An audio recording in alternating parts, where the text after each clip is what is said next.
Welcome to your favourite channel lies in legal. আজকে আমাদের constitutional লয়ের এই ক্লাসে সিটিজেনশিপ লেকচার 2 এখানে আপনাদের সকলকে স্বাগত। দেখুন, আমরা অ্যাকচুয়ালি আমাদের যে সিটিজেনশিপ বা নাগরিকত্ব বিষয়ক যে আমাদের যে লেকচার 1 যেটা ছিল, সেখানে আমরা who are the citizen at the commencement of the constitution এই ব্যাপারে আমরা বিস্তারিত আলোচনা করেছিলাম। আজকে আমরা জেনে নেব আর্টিকেল 9 থেকে আপনার article 11 of the citizenship act কি বলছে এ ব্যাপারে। দেখুন, আর্টিকেল 9 বলছে নট ডিম টু বি এ সিটিজেন। তাহলে কারা সিটিজেনশিপ হবে না, নট ডিম টু বি এ সিটিজেন। দেখুন, এখানে বলছে যে ইট provides that if any person before commencement of the constitution voluntarily takes citizenship of any foreign country, then such persons cannot demand Indian citizenship under article 6 and 8. তাহলে আমাদের ভারতীয় সংবিধান comments করার আগেই যারা ধরুন তাদের সিটিজেনশিপকে ভলেন্টারিলি অর্থাৎ স্বেচ্ছায় যারা ছেড়ে দিয়েছে, তাহলে তারা এই আর্টিকেল 6 এবং 8 অনুযায়ী কিন্তু সিটিজেনশিপ ক্লেম করতে পারবে না। নেক্সট দেখুন ভিউয়ার্স, আর্টিকেল 10 এ বলছে continuance of the citizenship. This article provides that if any persons acquire citizenship under article 5, 6, 7 or 8, then such person's citizenship will be continued but subject to laws passed by the parliament. So, through Article 10, Parliament have empowered to make law regarding this purpose. Actually, Article 10 of the Indian Constitution nothing. এখানে যেটা বলছে article 10 এ যে parliament, যদিও ধরুন সিটিজেনশিপের উপরে provision রয়েছে ভারতের সংবিধানে, কিন্তু পার্লামেন্ট আর্টিকেল 10 অনুযায়ী ওরা কিন্তু আপনার সিটিজেনশিপ সময়ের সাথে সাথে কিন্তু আইন তৈরি করতে পারবে। আর্টিকেল 11 এ বলছে যে parliament to regulate the rights of the citizenship. এটা আপনার আর্টিকেল 10 এর সাথে অনেকটা রিলেটেড, যে এই যে ধরুন যে ল রয়েছে সিটিজেনশিপের, সেটাকে কিন্তু পার্লামেন্ট রেগুলেট করতে পারবে, যেটা আপনার আর্টিকেল 11 বলছে। এছাড়া ভিউয়ার্স, এই যে ধরুন ইন্ডিয়ান কনস্টিটিউশনের যে প্রভিশন রয়েছে রিগার্ডিং সিটিজেনশিপকে নিয়ে, এছাড়াও সিটিজেনশিপ অ্যাক্ট 1955 রয়েছে। অর্থাৎ আমাদের ভারতীয় সংবিধানের আর্টিকেল 5 to 11 এই যে সিটিজেনশিপ প্রভিশন ছাড়াও নাগরিকত্ব বিষয়ক আরও ধরুন প্রভিশন কিন্তু সিটিজেনশিপ অ্যাক্ট 1955 এও বলা আছে। এবারে আমরা একটা ইম্পর্টেন্ট ম্যাটার বা ইম্পর্টেন্ট কেসকে আমরা জেনে নেব। এটা হচ্ছে মিস সোনিয়া গান্ধীর একটা কেস হয়েছিল। In the year of 1968, actually, Sonia Gandhi married Rajiv Gandhi. She actually surrendered her Italian passport on 1983, thereby relinquishing her Italian citizenship. এবং উনি কিন্তু ইতালিয়ান সিটিজেনশিপ রিলিঙ্কুইশ করে দিয়েছিলেন। In 1983, she chose to acquire Indian citizenship.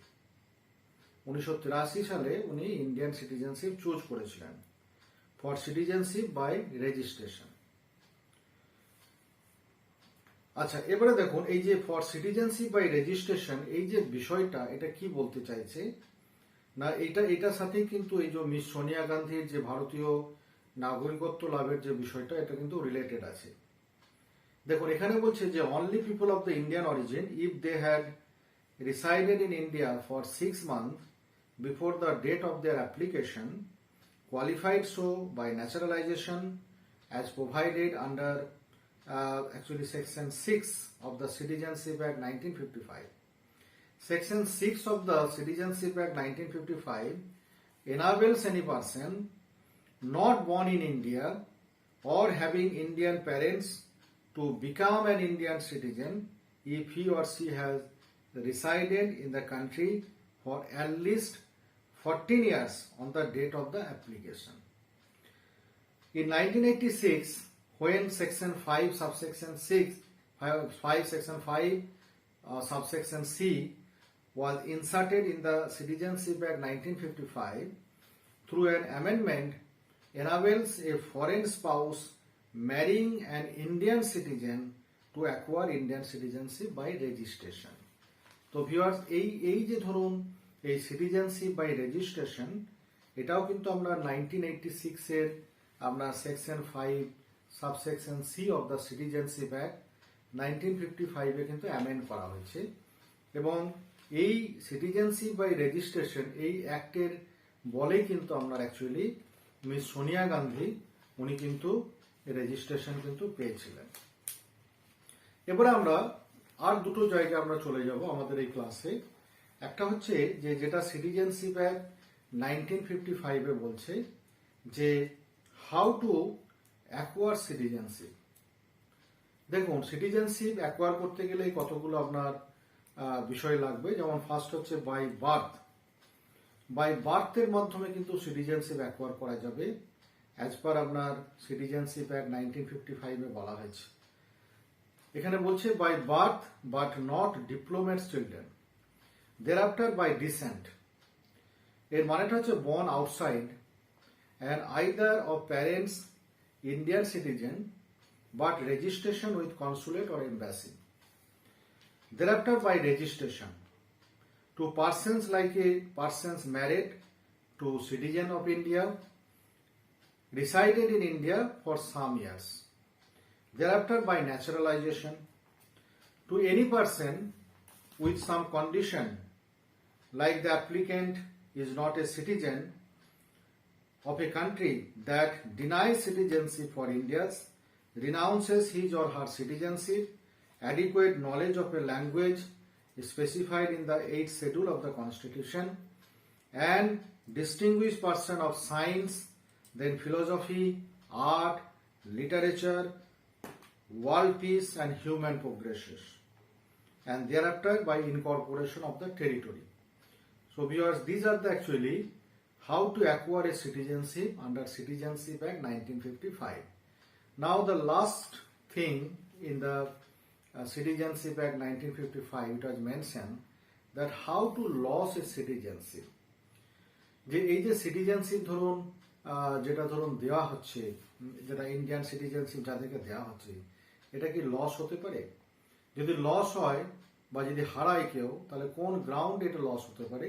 দেখুন হ্যাঁ, এ প্রসঙ্গে বলা যায় যে সিটিজেনশিপ যাদেরকে দেওয়া হচ্ছে এটা কিন্তু লস হতে পারে। এটার পেছনে কতগুলো গ্রাউন্ড আছে, যেমন 1 নম্বর হচ্ছে বাই রিনাউন্সিয়েশন।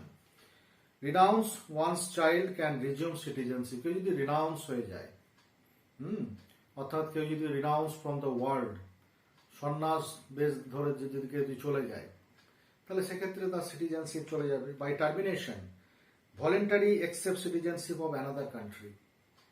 কেউ ধরুন স্বেচ্ছায় যদি অন্য একটা দেশের সিটিজেনশিপকে নেয়, তার দেশের সিটিজেনশিপটাকে ছেড়ে দিয়ে, তাহলে সেক্ষেত্রে আপনার টার্মিনেট হয়ে যায় বাই টার্মিনেশন অ্যান্ড বাই ডেপ্রাইভেশন, অর্থাৎ compulsory termination 7 years continuously out of a country. এটাও কিন্তু একটা ভিউয়ার্স গ্রাউন্ড, যে গ্রাউন্ডে একজন কিন্তু সিটিজেনশিপকে লস করতে পারে। তো ভিউয়ার্স, এই ছিল আমাদের সিটিজেন সম্পর্কে ওভারঅল ডিসকাশন। আশা করা যায় আপনারা এই বিষয়ে একটা ক্লিয়ার একটা ধারণা পেয়েছেন। পরিশেষে বলি, আমাদের এই রাইজিং লিগ্যালকে আপনাদের সাপোর্টের জন্য আপনাদেরকে অসংখ্য ধন্যবাদ। সকলে ভালো থাকুন, সুস্থ থাকুন।